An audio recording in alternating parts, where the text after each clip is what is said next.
Rain pounded the granite monument like a warning drum. Duke's hackles bristled as he stood over fresh soil. His muzzle quivered, caught between grief and fierce determination. A jagged scar across his flank told of a life once dedicated to service. Now his amber eyes burned with purpose as he barked a guttural alarm into the storm. Keeper Tom Harris sprinted across the slick path, heart hammering. How had a grave appeared here, unrecorded and unannounced? The cemetery's iron gates groaned in the wind, echoing Duke's warning. Lightning split the sky, illuminating the disturbed earth and a lone headstone etched only with the word "Remember."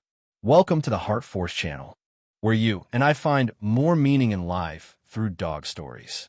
Before we continue, please comment below and let us know where you're listening to this video. And if you have any stories about my loyal friend, please share them with us. Tom crouched beside Duke, rain streaking his face. The dog's digging paws revealed a tarnished locket half buried in mud. Tom's breath caught as he pried it free. The silver pendant bore a faded photograph of a smiling boy flanked by a uniformed man, father and son, frozen in happier times. Tom recognized the emblem on the man's badge, the old Redwood Bay Police Department crest. He swallowed against the cold. Duke whined, nose to the ground, tracing a scent Tom could not follow. Suddenly, a sharp crack echoed through the trees. Tom spun, torch beam cutting across the gravestones. He saw a figure slip behind a mausoleum, tall, swift, deliberately hidden. "Who's there?" he called, voice raw with fear and authority. The figure vanished into shadow. Duke lunged forward and stopped at Tom's side, ear flattened. "Trust your dog," Tom reminded himself. Slowly, he followed Duke around the back of the chapel. Sarah Blake waited by the maintenance shed, drenched and tense.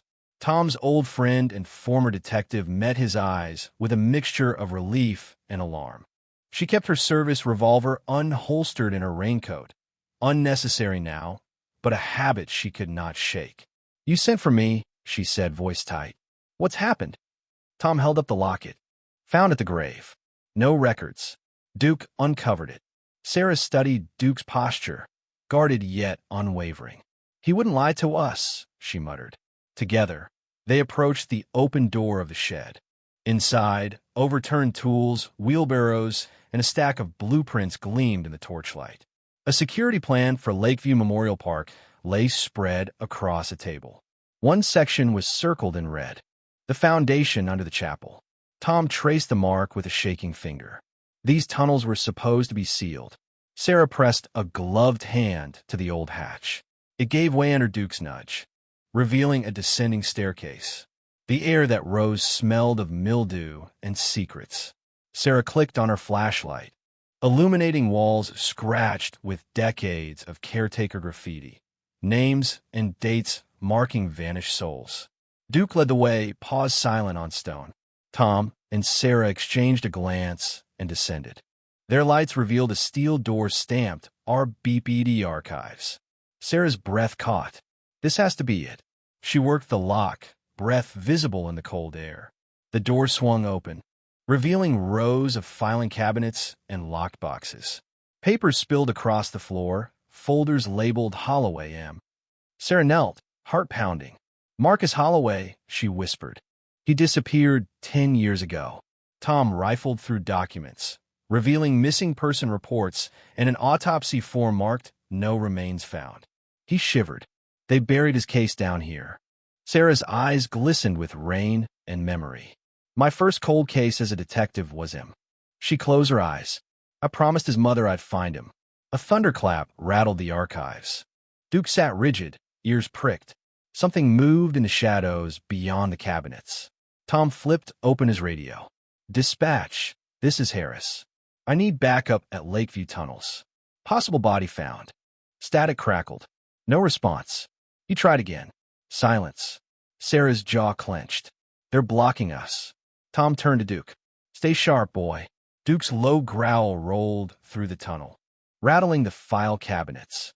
They stacked files on a wheeled cart and pushed toward the stairway. Rain dripped from the open hatch above them, pattering on folders. Each step climbed felt like lifting a weight from their shoulders and placing a greater burden on their resolve. The locket lay heavy in Sarah's pocket. As dawn's first pale light filtered through the chapel's stained glass, Tom, Sarah, and Duke emerged from the tunnel into the cemetery's main corridor. The storm had passed, leaving a world washed clean yet haunted by what lay beneath. Sarah looked at Tom, voice soft. "We have to show this to someone who cares." Tom nodded. "But who?" He glanced at Duke. "Noble even in exhaustion. We start with the sheriff. Then we take it as far as it needs to go." Sarah zipped her raincoat. "And we trust Duke to guide us." The three guardians walked back toward the gatehouse. Every shadow now held possibility. Every headstone, a reminder that secrets often lie buried beneath courtesy and calm. But tonight, Duke had dug them out. And tomorrow, the truth would begin to shake Redwood Bay to its core. Dawn's pale light filtered through the sheriff's office blinds like a hesitant witness. Duke sat rigid beside Sarah's chair, ears pricked. Sheriff Nolan Reeves studied the locket and file folders spread across his desk. His crooked badge gleamed in the low morning sun. He cleared his throat. Holloway's case was cold 10 years. Why dig it up now? Sarah inhaled, voice steady. Because someone gave him a grave, but not a rest. He's alive down in those tunnels. She tapped the silver locket. This belonged to him. Tom stood behind Duke, fatigue written in every line of his face. "We found archives under Lakeview Memorial Park. Records. Michael's missing person file buried." The sheriff's eyes narrowed. He pushed a photograph across the desk. Marcus Holloway, smiling boy. His mother never stopped waiting. He tapped the picture. "You risked your careers for this?" Sarah met his gaze. "We risk everything for truth." Duke whined softly, as if in agreement. Reeves leaned back. "I'll authorize an exhumation, but quietly. No press." A tremor passed through Tom's chest. Quietly, Reeves shrugged. Too many powerful names on those records. He tapped his temple. They'll want it kept that way. Outside, a light rain began to fall. Duke pawed at the sheriff's door. Tom opened it. "Come on, boy." They filed out, Sarah trailing. Reeves watched them go, fingers drumming on his desk. By mid-morning, the cemetery was buzzing with hushed urgency. Heavy trucks rumbled past iron gates carrying forensics teams. Tom swallowed the lump in his throat. He had seen these grounds calm and still. Now machines roared. He followed Sarah to where the hole lay. Duke sniffed the fresh earth, tail low but vigilant. A team of technicians removed wooden planks, revealing the steel hatch. Duke growled. One technician froze. Is that a dog?" he asked. Tom stepped forward. "This is Duke. He's part of the investigation." The man frowned. "A dog in a crime scene?" Sarah knelt. "Duke's trained. We trust him." The technician shrugged and continued work. Sarah whispered to Tom, "Ignore them." They descended into the tunnel, phones in hand. The air tasted sour like old secrets. The archive door loomed ahead, padlock shut. Reeves's authorization allowed its bypass. A forensics officer pried it open with a crowbar. It screeched loud enough to echo through the tunnels. Duke sat, watching. Inside, rows of cabinets stood like silent judges. Sarah shone her light on drawers stamped with names. "Here," she said, pulling out Holloway. Tom scanned documents. Autopsy forms, detective's notes. He blinked. "Detective Blake, your signature." Sarah's breath caught. "I interviewed him 10 years ago." She flipped pages. Marcus's statements described a suspicious fall at a dam. Sarah recollected. He said someone forced him off that bridge. Tom frowned. No medical examiner ever corroborated his story. Sarah pressed a finger to a blurred line. They covered up. A sudden click made them spin. The far cabinet door swung open. No one there. Tom's heart raced. Someone else is down here. His torch bounced across the metal walls. Sarah whispered, "We're not alone." Duke rose, hackles high, staring down the corridor. They backed toward the hatch. Suddenly, the lights died. 1, 2. Pitch black. Sarah's radio sputtered. "Reeves? We have a blackout, static." Then a low mechanical whir above. Tom peered up at the grate. Figures moved across it. Footsteps. They dropped to the floor, as debris rattled. Duke growled. Sarah fumbled her phone. Damn it, they shut the power. Tom's voice trembled. We need to get out now. He grabbed Sarah's arm. They sprinted toward the hatch. Duke dashed ahead, barking. Their torch beams bounced off wet stone. A yell echoed. Stop them. They reached the stairs. Tom heaved the hatch open. Rain slid onto their faces. They scrambled out, hearts pounding. Duke barked wildly, chasing shadows beyond the opening. Sarah slammed the hatch shut, but the light they carried revealed muddy footprints leading back into the cemetery. They backed away, eyes darting. Thunder rolled overhead. Duke's nose twitched. He bolted toward the Sanders family plot, ignoring commands. Tom and Sarah chased after him, rain pelting their faces. Under the ancient oak, Duke stood guard over his second locket, this one engraved Love, Dad.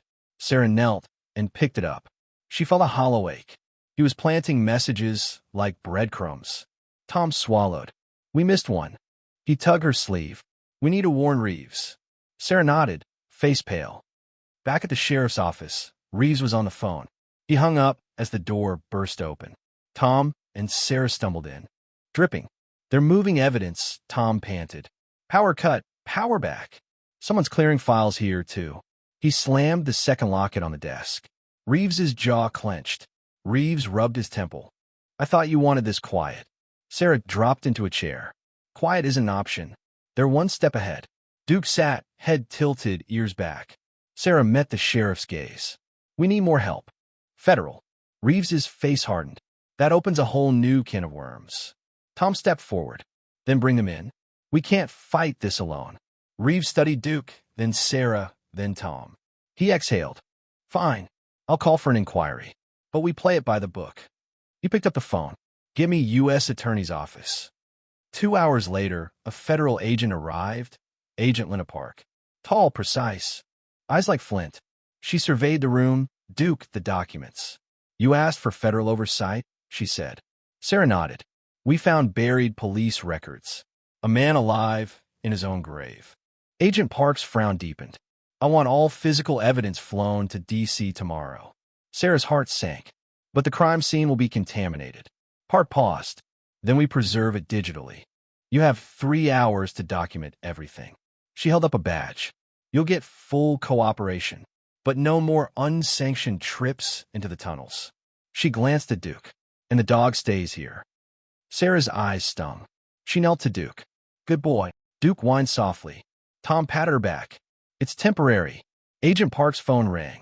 She stepped aside. Sarah exchanged a look with Tom. They'll try to pull it from us. Tom exhaled.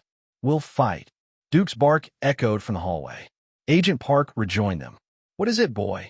Duke tugged on his leash, ears forward, prowling toward the door. Park frowned. Lead the way. They followed Duke to Sheriff Reeves's office. The sheriff glared at them. Agent Park stood. Sheriff, your deputy has a point. Duke, sense anything? Duke pawed at the door. Park tapped her pen. Let him show us. Reeves sighed. Go ahead. He opened the door. Duke bounded inside, nosing at Reeves's laptop. Reeves swore. Park snapped her phone open. Buffered access log. Someone's erased Holloway's file assignment. She squinted at the screen. That's not local IP. Reeves cursed under his breath. They're in the cloud. Remote wipe. Park pinched the bridge of her nose. So the conspiracy runs deeper than Redwood Bay PD. Sarah swallowed. It runs into state, maybe federal files. Park nodded. Then we bring in cybersecurity. We track every access point. She turned to Reeves. Agent Park, U.S. Department of Justice. Overseeing this investigation. No more loose ends.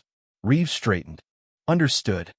As dusk fell over Redwood Bay, Duke watched through the window, tail low but alert. Sarah knelt beside him, brushing rain-soaked fur off his neck. You were right, she murmured. About everything. Duke licked her cheek, amber eyes steady. Tom joined them by the window. He stared at the cemetery gates. They'll keep coming. Sarah sighed. Let them. She met Tom's gaze. Because Duke will keep digging. Outside, the wind whispered through the oak boughs above Lakeview Memorial Park. Somewhere beneath those stones lay buried truths that no force, human or bureaucratic, could bury forever. Pre-dawn fog rolled over Redwood Bay's courthouse plaza. The chill seeped through Sarah's coat. Duke sat alert at her side, his breath steaming in the lamplight. Inside, Agent Park and Sheriff Reeves waited by the server room's reinforced door. Tom hovered near a bank of security cameras. Phone in hand, Park tapped her badge against the door. Federal inquiry. We need every bite of those records. Reeves unlocked a small panel. Backup drives, 3-year archive. They're here. He slid open the door to reveal racks of humming servers. Sarah's heart pounded. This was the moment they'd fought for. She and Tom stepped inside, careful not to trip on cables. Duke nosed around their ankles, low growls rumbling when the overhead lights flickered. Park held up a hand. Stay put, she ordered. Any unauthorized movement, and this goes dark. Reeves cleared his throat. All right, let's see who's been erasing Holloway's file. He keyed his access card. The main terminal flickered to life. A line of code scrolled by too fast to read. Park and Reeves exchanged a tense glance. Then Reeves frowned. Wait, these logs aren't local. They're cloud-based, routed through the state archive servers. Tom checked his phone. The wipe came from 3 different IPs: Department of Justice, Redwood Bay PD, and the FBI field office. He blinked. That's not a coincidence. Zara's gut clenched. So, it's not just local corruption. She glanced at Duke. They've got statewide reach. Duke's ears pricked. He patted toward a side cabinet. Park watched him curiously. You brought a dog into our secured room? Sarah held her ground. He's part of the team. Duke nosed the cabinet's edge, teeth grazing a hidden latch. The door whispered open. Inside, Reeves discovered a sealed box labeled Emergency Recovery, Physical Media. He pried it free and passed it to Park. These weren't in the inventory. Agent Park snapped it open. Inside lay a single USB drive in a tamper-evident envelope. She frowned. This should contain the original files before the cloud wipe. She plugged it into her field laptop. The screen blinked. Encrypted. Sarah bit her lip. Of course. Reeves sighed. Only someone with Sanders family keys could unlock that. Tom's eyes widened. Michael's father, Edward Sanders. He's the only one with that access. Sarah clenched her fists. We need his decryption code, or we find a way around it. Park's jaw tightened. We don't have time for pleasantries. We'll send it to D.C. for cracking. It'll take days. Sarah's pulse spiked. Days we don't have. Every minute, they're erasing evidence somewhere else. Duke growled, low and insistent. Sarah met his eyes. You think there's a backup here, hiding in plain sight? Duke nosed the floor grate. He scratched at it. Sarah knelt. Duke's right. Reeves knelt beside her. These servers all link to the county's mirrored unit, but there's an older network beneath the plaza. The original archive used fiber lines tunneled south 20 years ago. Nobody uses it now. Park blinked. You're suggesting there's an off-grid backup down there? Tom grinned. Exactly. Park shook her head. That's outside federal protocol. Sarah rose. So was ignoring Duke's alerts last week. We're out of choices. Park hesitated, then gave a curt nod. 3 hours. Then I confiscate everything. An hour later, Sarah, Tom, Duke, and Frank Harris crouched behind a maintenance door under City Hall. A single fluorescent tube buzzed overhead.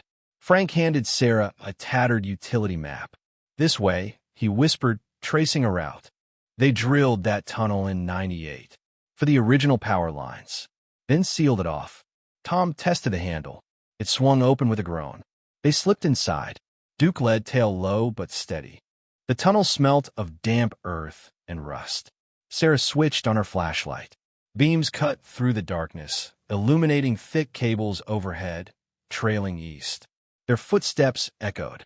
2 minutes in, Tom froze. Movement. Shadows rippled across the far wall. Duke stopped, hackles raised. Sarah pressed a hand to his flank. It's okay, boy. But Duke snarled, low and tense. Frank shone his light ahead. A figure loomed by a fallen beam. Agent Park. She held a sidearm. I can't let you do this, she said softly. Tom's face fell. Agent Park. Sarah's chest tightened. Park what? Park's eyes flicked to Duke. He's disturbed the evidence chain too many times. She trained her gun on them. I have orders to secure all materials. You two are suspended, effective immediately. Sarah's voice trembled. You lied. Frank stepped forward. She thinks she's protecting you from stepping on toes that reach higher than the DOJ. Park's lip quivered. You don't understand. There are national security implications. Tom swallowed. So the archives cover-up is federal? Park's gaze dropped. Yes, but if you trigger a scandal, people could die. Duke growled. He took a step forward. Park's finger twitched on the trigger. Sarah raised her hands. Put it down. Please. Park's shoulders shook. Do you know what this tunnel connects to? Frank's brow furrowed. No. Where? Park swallowed. Directly to the Mercer Building vault, site of the old FBI field office. They still move classified raids through there. She exhaled. I'm stuck between my orders and what's right. Tom edged forward. Then help us. Park's gun lowered. She stepped aside. This way. Deeper in the tunnel, they reached a blast door stamped FBI, restricted. Park produced a second badge. Override code, Alpha 29er. She tapped the keypad. The door clanged open. Inside, rows of dusty bank vaults lined a narrow corridor. At the far end, a reinforced safe door glowed in the dim light. Sarah's heart hammered. That's it. Duke sniffed the threshold. Sarah tested the handle. It clicked. Inside lay old tape reels and hard drives, taxes of files mirroring the cloud archives. Park knelt. We can recover every wiped record. She reached for a drive.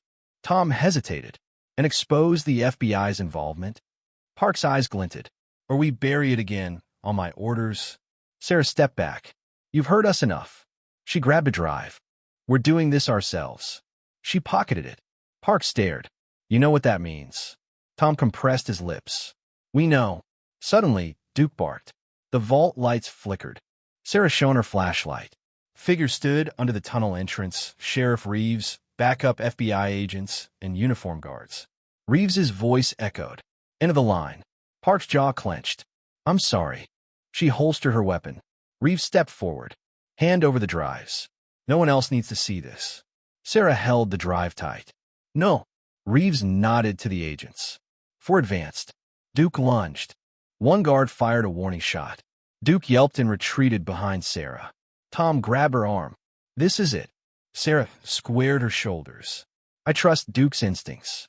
She dropped to one knee and held the drive high.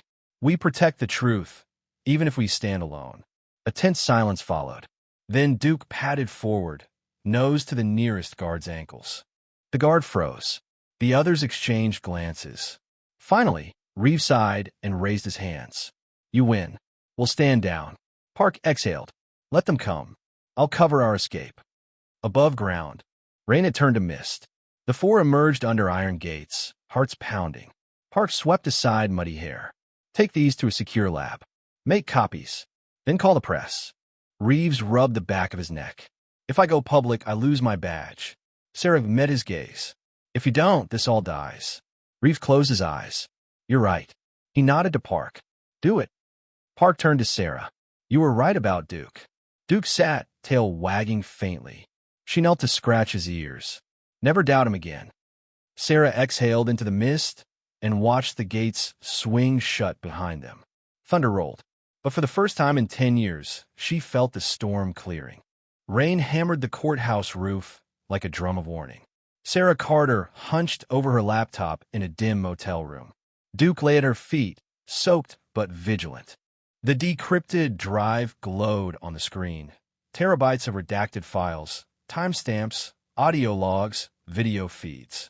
Frank Harris paced by the window, thunder rolling overhead. They're everywhere, he muttered. Sanders had eyes on every corner of Redwood Bay. Tom squinted at the text.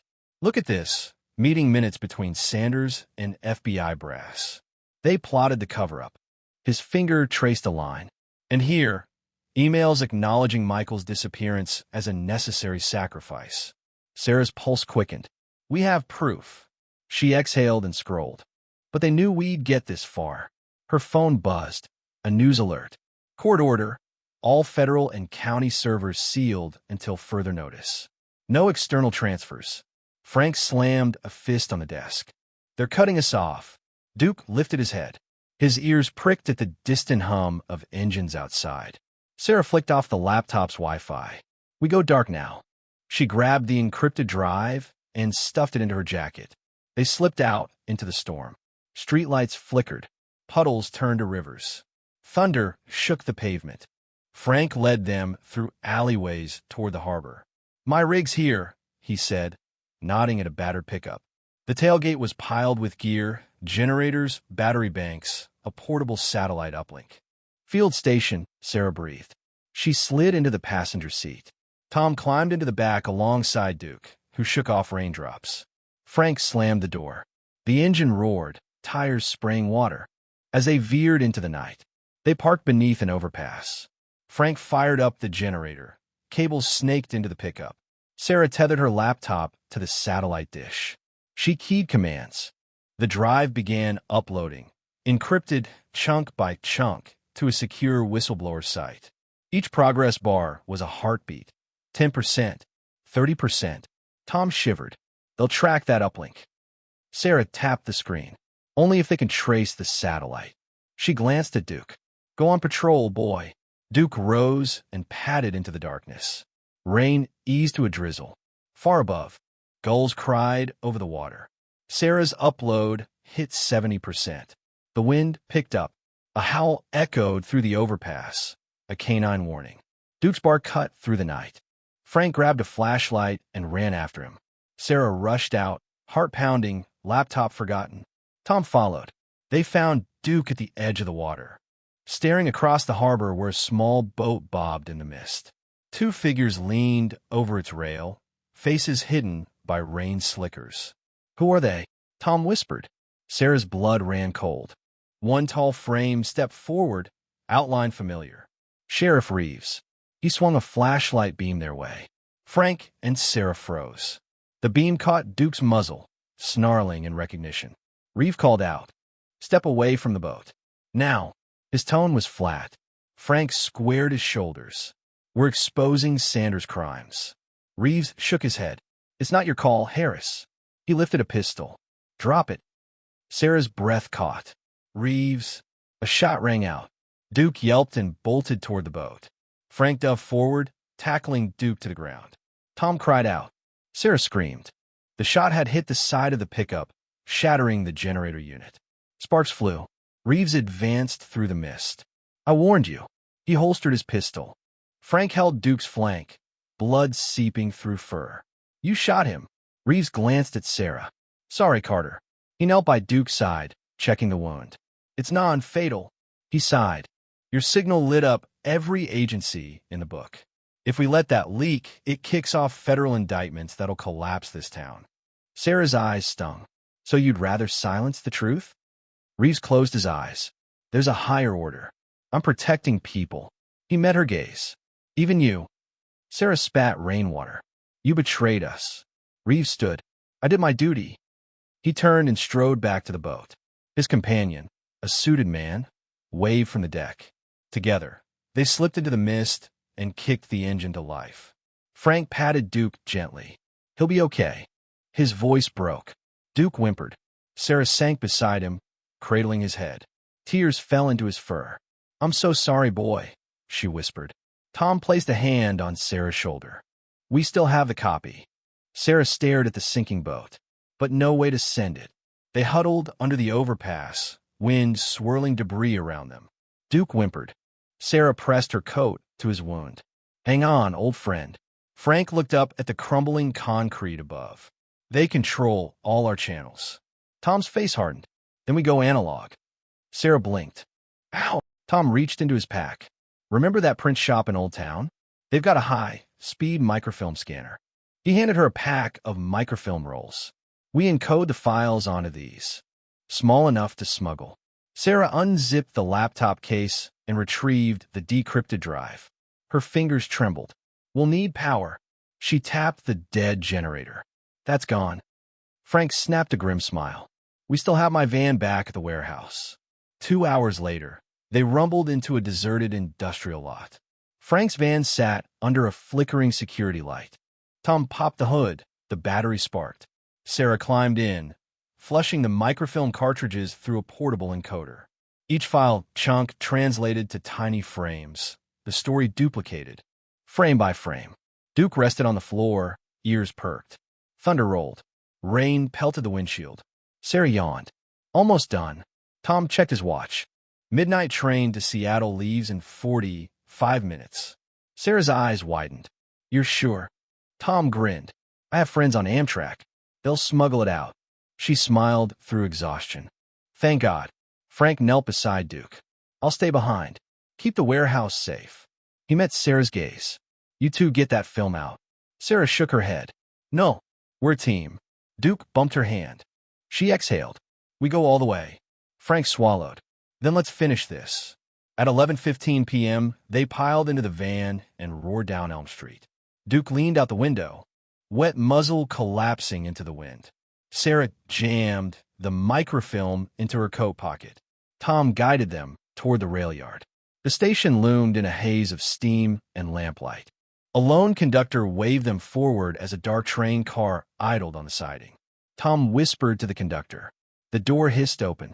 He helped Sarah and Duke inside. They sat on battered seats. Tom pulled a blanket over Duke. Sarah wrapped her arms around him. Tom stepped back to Frank. They clasped hands. Frank's eyes blinked with pride and grief. Bring him home. Sarah nodded. We will. Tom vanished into the shadows. A whistle blew. The train lurched forward. Sarah watched as Frank's silhouette receded, the station light flickering across his face. Duke trembled softly. Sarah stroked his head. We're not alone, she whispered. The train slid into the night, carrying the evidence, and their hope toward justice. A shot rang out across the Puget Sound as dawn broke over Everett's docks. Sarah Carter dove into the rail car just as the security latch clicked behind her. Sparks flew where agents tried to breach the door. Duke snarled at the steel wall. Tom hit the emergency brake, halting the train with a screech that echoed through the yard. Now, Sarah hissed. She and Tom scrambled down the ladder onto gravel. Duke leapt beside them, fur bristling. In the distance, black SUVs peeled away, too late. The encrypted microfilm lay safe in Tom's jacket pocket. They raced toward the station exit as whistle blows split the morning air. Sarah pressed Duke's flank. His limp was pronounced, but determination burned in his eyes. Almost home, boy.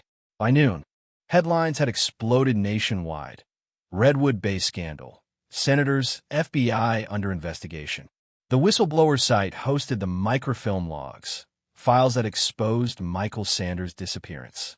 Collusion between high-ranking officials and Governor Reeves's orders to silence opposition. A satellite uplink from Tom's contacts streamed the evidence live to every major network. Sarah watched reporters digest the bombshell. Sanders' memos authorizing a necessary sacrifice, FBI logs of secret meetings, and Reeves's own audio admitting cover-ups. Frank Harris stood before a throng of local press at Seabreeze Hill Cemetery's restored gates. His uniform crisp, he spoke into countless cameras. As long as I serve, history will not be buried here. Emily Carter, no longer just a suspended officer, arrived in civilian clothes, cradling Duke in her arms. The congregation cheered when Duke stood, stiff but proud, and licked Frank's hand. That afternoon brought simultaneous arrests. Governor Reeves was taken in cuffs outside the Capitol. He looked tired, defeated. Journalists swarmed Sanders' seaside mansion as FBI agents escorted him through the courtyard. Sarah and Tom watched on a crowded screen in a makeshift command center inside a repurposed ferry terminal. It's happening, Tom breathed. Duke rested his head on Sarah's lap. She stroked his fur. We did it, she whispered. But the fight wasn't over. Deep-rooted corruption meant more trials, more hearings. Sarah stood before a Senate Judiciary Committee, Duke at her side. A hush fell over the chamber as she laid out the microfilm frames, each bearing dates, signatures, and coded directives. Her voice rang clear. This isn't politics. It's justice for every life, human and animal, wrongfully buried by secrecy. Eyebrows rose, pens scratched notes, and cameras flashed.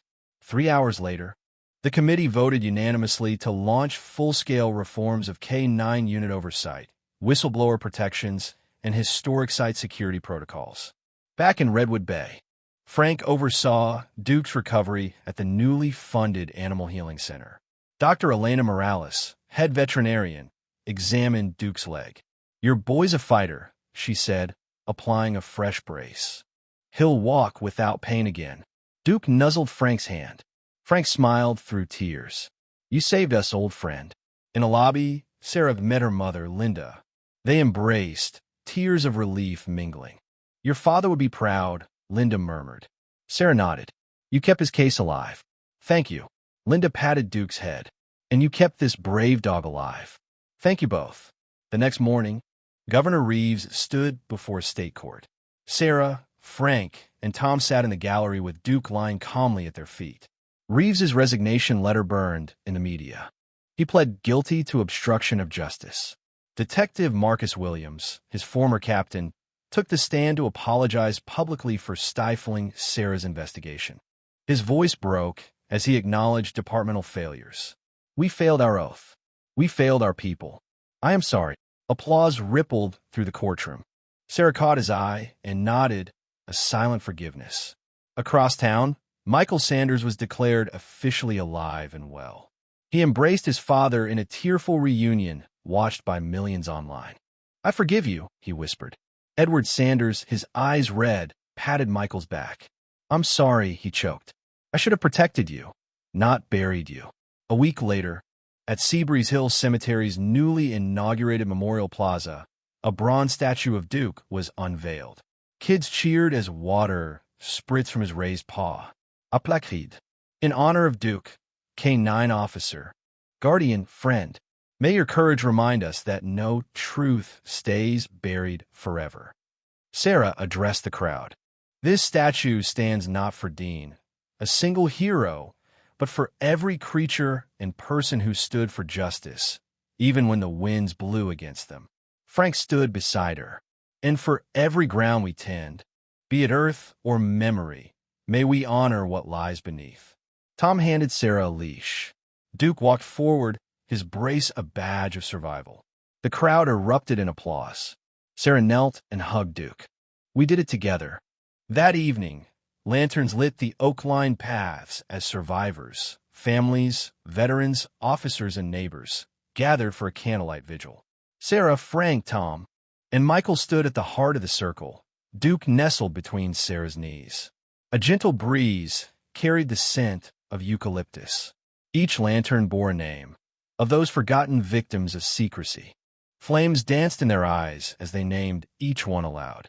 When Duke's name was whispered, his ears perked. Sarah smiled through tears. "You helped us remember." A final prayer echoed across the hill. For honesty, for healing, and for the light that follows even the deepest darkness. In this journey, Sarah, Frank, Tom, and Duke show us that truth, once buried, can't stay hidden forever. Their courage reminds me to trust my instincts, even when official channels fail. Resilience isn't just about survival. It's about standing for justice despite personal cost. Dogs like Duke teach us loyalty and sacrifice. Humans like Sarah and Frank teach us perseverance and heart. In our own lives, we can honor their legacy by speaking up for the vulnerable, defending integrity, and cherishing connections that light our darkest hours. Every truth we unearth brings us closer to a world where no story and no soul is ever forgotten. What moved you most in Duke's and Sarah's fight for justice? Share your thoughts below and let us know how you've stood for truth in your life. If you believe in second chances, subscribe to HeartForce channel for more inspiring stories.